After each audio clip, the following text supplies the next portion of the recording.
Hi everyone, in this video I'm going to show you how to reset Asus RT-BE88U, and stick around till the end of this video because I'm not just going to show you how to press the button. I've got a couple of extra useful tips about how to use hard reset feature. Let's get into it. Okay, the reset button is right here on your router next to USB ports. You don't even need a paper clip to press it, just press it with your finger. You need to press and hold it until the power indicator starts blinking, and then you can release the button and the router will be restarted and reset, and that's pretty it.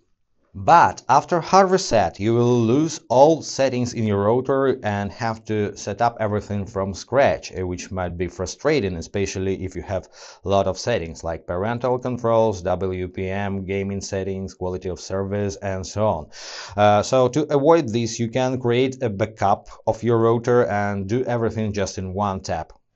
The easiest way to create a backup is by using Asus Router application. First of all, log into your Asus account. Don't be confused if you don't have one, just tap on these three bars, tap on login, and you can use your Google, Facebook or Apple account to create Asus account just in a couple of taps. Tap on Google, for example, select your account, continue, and just wait a few seconds. If you create a new account, it can take a bit longer. So once logged in, go to settings, then find system, scroll down a bit, system settings, and hit setting backup. Now save your settings. And that's pretty it. Now you can go back to system menu and actually factory reset your router right from here, or either use the physical button on the case. And then after a new setup, when you set up the router from scratch, go back to this application, go back to system settings menu, back to settings backup, and restore your router. Select your latest backup, hit here, apply, and enjoy.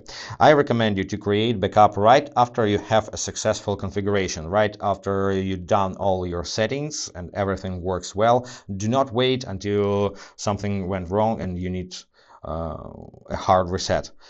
Also, when you setting up the router after hard reset, I recommend you to create the same Wi-Fi name and password as before to make your devices to connect to your router automatically without necessity to reconnect and enter password on all devices one by one. Also, to keep your system healthy and avoid some network connection problems, I recommend you to schedule reboot. You can do it in the same settings menu right here, schedule reboot. Just enable this feature and set a reboot time when you're sleeping or when you're not at home or something like this. If this video was helpful, consider to subscribe to our channel, hit the like button to support us. Any questions, comment below, and see you in the next videos. Be awesome. Bye guys.